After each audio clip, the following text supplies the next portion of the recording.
traveled to Tallahassee to meet with Gary Montgomery, who along with his wife Josephine started the ministry Living Stones International in the Springfield Community Center located at 1702 Joe Louis Street in Tallahassee. We were serving the ministry for the last 17 years until we knew that God called us to go in the ministry full time. And that's when we retired and started Living Stones International as a Christian family outreach ministry. At that time, we wanted to reach out to families and children because we just saw, as business owners, devastation of family, change in attitudes, change in quality, and change in our workforce, the impact of drugs and crack on not only in our business but in the homes. And so we knew that we wanted to devote more time giving back to the community. My pastor friend from Pensacola had called me and said there's a young man who's getting out of prison and he's looking for a job, and can I help him? And they said, well, just talk to him. So the young man called me, and as we were talking, told me that he was in prison for about 4 years. He was a college graduate, had an electronic background, and very educated. And it's like, well, why are you trying to, get a job? Why don't you start a business? He said, start a business? And it's like, yeah, the difference is, you're a sex offender also. When you're going to try to get hired, you got to expose everything, as opposed to going in as someone who's self-employed. I offer these business services, and I can enhance your businesses by my skills. And so he says, well, yeah, but I just want a job. I said, oh man, I can just tell you the traditional routes that everybody else is going to tell you, and I'll pray with you, and kind of left it go at that. Well, that was in December 2008. In January of 2009, it dropped in my spirit that men want to start businesses in prison. And I basically went online. I'm not sure why I was led to the Florida Department of Corrections, but I went to their website and kind of analyzed the state of the website and saw the application for volunteers. Because I would go in and help men start businesses. And I submitted my application and I guess mailed it in, and about 3 days after I mailed it in, I get a phone call from Chaplain Gingrich and say, what prison you want to go to? You go to any prison in the state of Florida, because they can use your help. They told me there was 3 here in this area, Jefferson, Wakulla, and Gadsden, and I selected Wakulla. When you go into Wakulla State Prison, the education building is on the left and the chapel is on the right. As I was starting to go in, I started feeling this unction to turn right into the chapel, but I would turn left. It took me till April to finally turn right.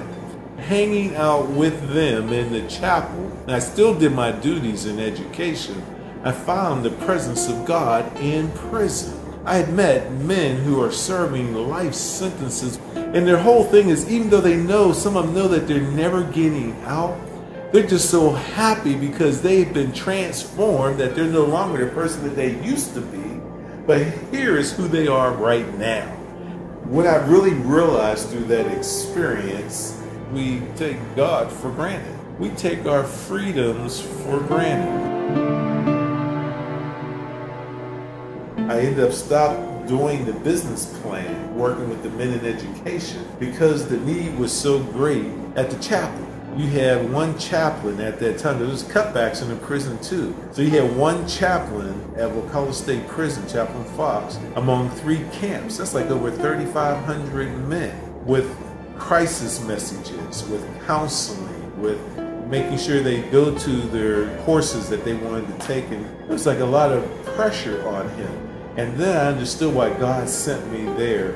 So I became kind of a unique volunteer where I was there to help him out, and got involved with counseling the men one-on-one, doing crisis intervention messages, and confirming that some inmates, as life goes on, people die, kids die, mothers die, people are in the hospital, and it affects men who are in the prison, and you have to tell them and let them make contact, arrangements to go to the funeral and things of that nature. So some of that burden that Chaplain Fox had, he was able to share that with me to help him so that a lot of covering will take place. And I've just been there ever since. In 2010, I was honored and humbled to be recognized as the Volunteer of the Year at Wakulla State Prison.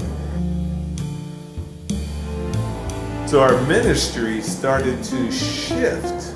Prison ministry became a top priority because right now you have over 1.3 million kids have parents who are incarcerated right now. We have over 10 million people who have been in and out of the prison, whether it's on the county, state, or federal level. This is impact family because if the father or the mother's in prison, so are the children, sisters, and brothers, and everybody else, the breadwinners. It really breaks up the family. Some people are there who are innocent. Some people are there, they really need to be there. But some people's sentences should be longer, and some of them should be shorter. You know, it's kind of, it'll break your heart. If you don't have any knowledge, you gotta get some, whether you're in prison, whether you're out. It means you gotta start reading some books. You can read a Bible, get your GED, try to prepare for job opportunities, learn to take advantage of some of the educational opportunities and some of the courses that they have so you can better yourself. When we go in, we teach family relationship courses such as Inside Outside Dad.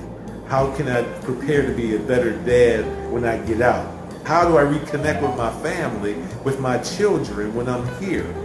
That's a 12-week program that helps to strengthen your relationship. We also teach a program called Boundaries, when to say yes, when to say no. A lot of us get in situations because we don't know when to say no. We don't know when to say yes. Some of us didn't know if we would just walked away. Some of our boys said, come on, let's go, you know, and you're innocent, but you went for the ride, and because of guilt by association, you're where you're at now for 5 to 10 years because of choices that we made.